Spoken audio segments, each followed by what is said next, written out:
Welcome to my Days of Our Lives official channel. I hope everyone is having a wonderful day. Before we begin, please hit the subscribe button and give this video a thumbs up. At the Salem Inn, Xander picks up a pair of boxer briefs as Fiona begs him to forgive her. Whose underwear are these? She smirks as she remembers pushing Brady out of her bathroom window. Mumsy engaged in a little liaison last evening. She makes up the story that they met at Naughty Sweet Bits while ordering lats. Xander queries his identity. Perhaps he is acquainted with him.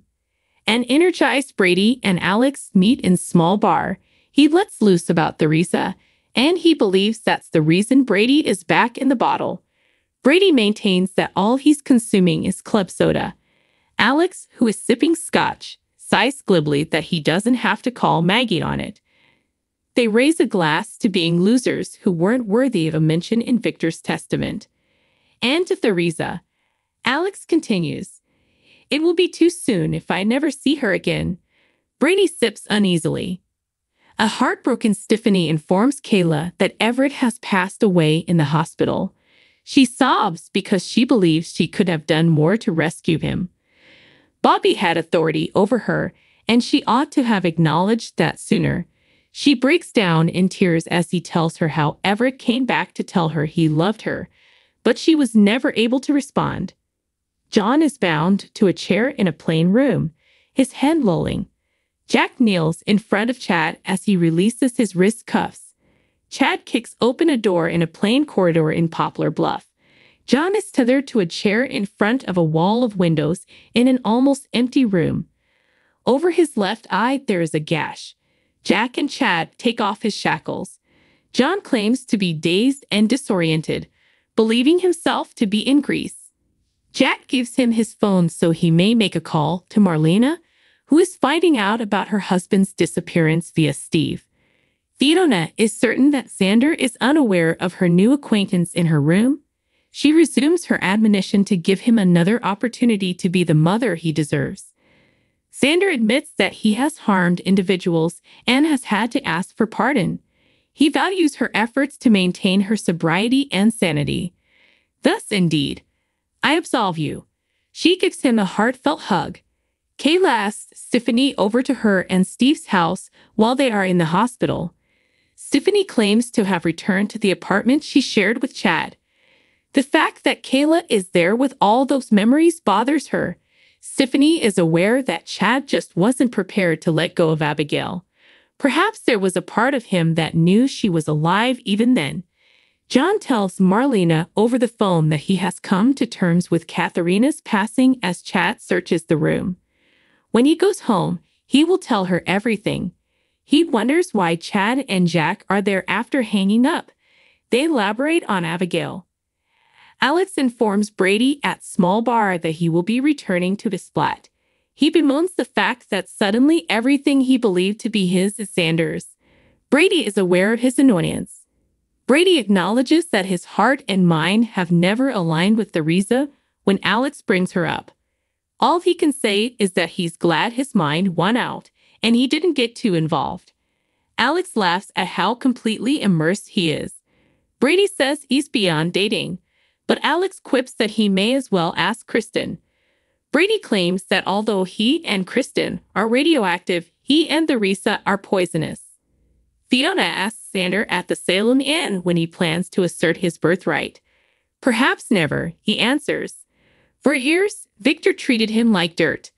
Furthermore, Sarah is more than content to spend his days with Victoria, and she works just great for the two of them.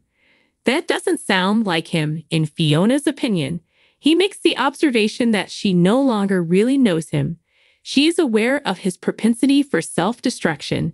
Even though he goes by Xander Cook, his true name is Xander Kyriakis, and he ought to succeed Victor as his heir. Okay, move on. Make your claim. Steve is told by Marlena in her office that the blood on the letter was caused by a blow to the back that occurred while John was visiting Katharina's cemetery. John was hauled off to a different location just before he passed out. John is shown the footage by Chad. Every other room is vacant, and the one they are in seems to be the same one that the mystery lady is in. John confirms that the footage seems to be taken from the same perspective. Text says, get the Days of Our Lives newsletter from Soaps. Receive daily summaries, exclusive interviews, spoilers, and breaking news alerts directly to your email. Xander asks Fiona to the wedding when they are in her hotel room, saying that she has given him a lot to think about. He jokes that because Sarah keeps him calm and grounded, getting married to her as soon as possible would be in everyone's best interests. He's going to multitask if he takes over Victor's enterprise. Fiona is aware of his limitless potential. She is welcome to bring a guest, he says.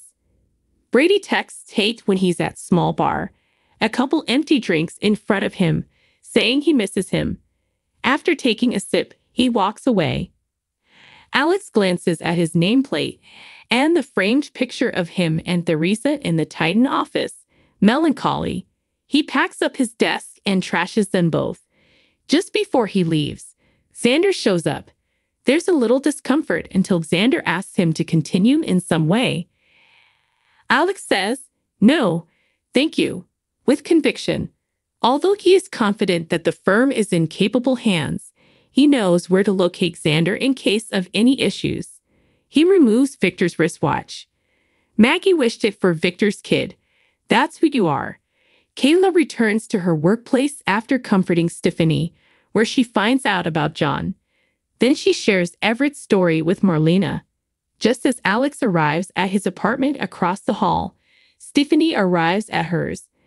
They exchange a longing glance. After exploring the Titan office, Xander takes a seat behind the desk and raises his feet. Brady visits Fiona's room in search of his skivvies. She stops him as he goes to the restroom to put them back on. "The third time in my bed is the charm. Didn't we say earlier?" Brady hurls his underwear. "Yes, we did." Fiona believes that this is their chance.